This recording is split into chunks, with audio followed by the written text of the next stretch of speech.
one of the things that you say, and I've heard you say it a couple times, is no matter the question, I want my answer to be yes. Can you talk to us just a little bit about that? Yeah, so that's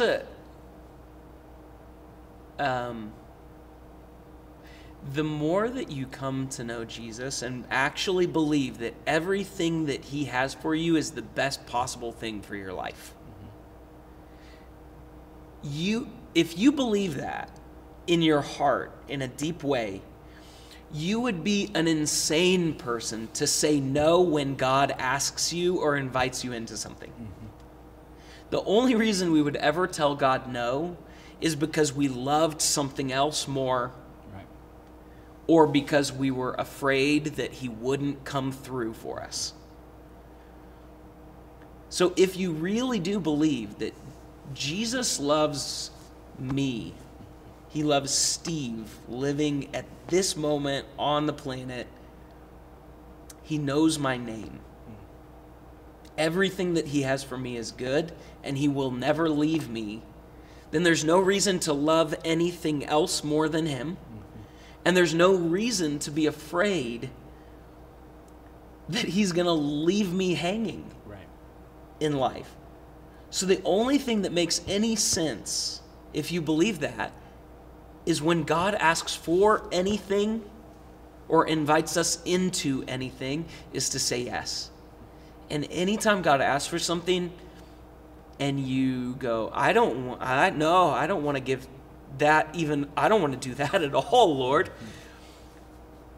You're either in love with something else or afraid that he's going to leave you hanging.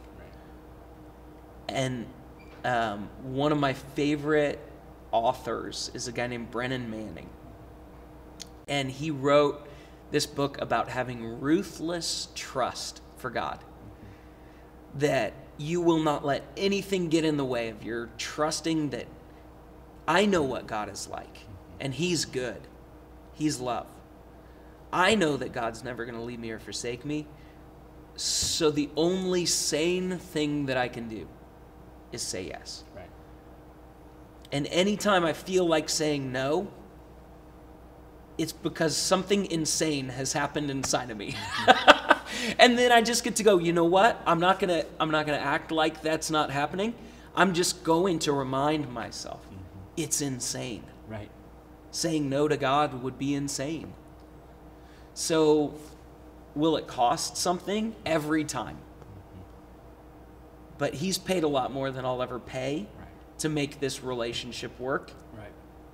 So I'm gonna make it my life's mission to say yes. Yeah. And we'll just see how that goes. And sometimes those places... And good luck to you if you do it. Yeah, right. In some places, those no's can be the most exposing thing in life. Yep. Like you're saying, like there's obviously something that keeps us from saying no. Yeah. And so, as you said, it's either I love something more than I love God. Yeah. Or I don't have the trust in my position with God. Yeah. Or, I know for me in my personal life, being authentic here for a moment is like, was that really God asking me? Oh, yeah. You know, I don't know. Yeah. And it's just this lack of trust that what I'm hearing is God in my life. Here's the fun thing about walking with Jesus to me. The more times that you take a chance, the more times that you go, I think I heard God's voice, my answer's going to be yes, and we're going to see how this works. We're going to see what happens.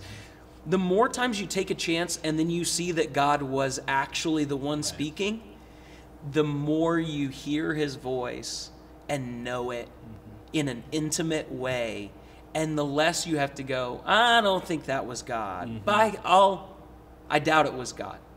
Like, my wife and I have a daughter, and when she was first born, she would cry, and I didn't know if that meant that she'd pooped her pants, that she was hungry, or that she was sleepy, or that she wanted a snuggle. But my wife, for some reason, knew the difference between all of the different crying. She was like, that's her hungry cry. That's her hold me cry. That's her I'm sleepy, put me down for a nap cry. That's her I poop my pants cry. Right. And the interesting thing is, the more that my wife said that's her hungry cry, the more my ears started to hear, oh, that's her hungry cry.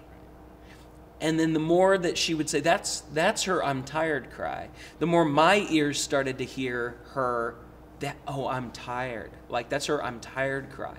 And so the beautiful thing about hearing God's voice, whether it was God or not, is there are other people, and this is why I think going to church together and being a part of community is so beautiful.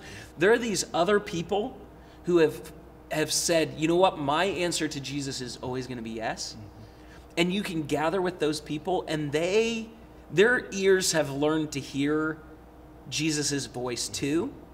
And so if you're ever confused, you can say, I think God is asking me for this, or he's inviting me into that.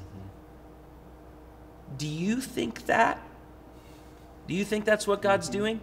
And they can pray with you, and their ears have learned to hear the voice of God differently than your ears have. And they can go, you know what? That is what God's saying. Go ahead and go for it. Yeah. Or, you know what? I don't know. Let's ask some other people to pray with us.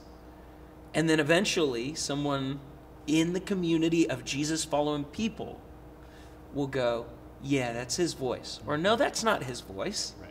His voice is saying this. And so part of the thing of hearing God's voice, the beauty of it is there are other people who've learned to hear God's voice too. And there are these scriptures, the Bible, that sits there and just goes like, well, God said a bunch of things. We could find out whether that sounds like something God would say or not, because God's been speaking for thousands of years to people just like you and me and you. And that's the joy of the Bible. Yeah. God has been doing this thing of speaking to people for all of human history. Yeah.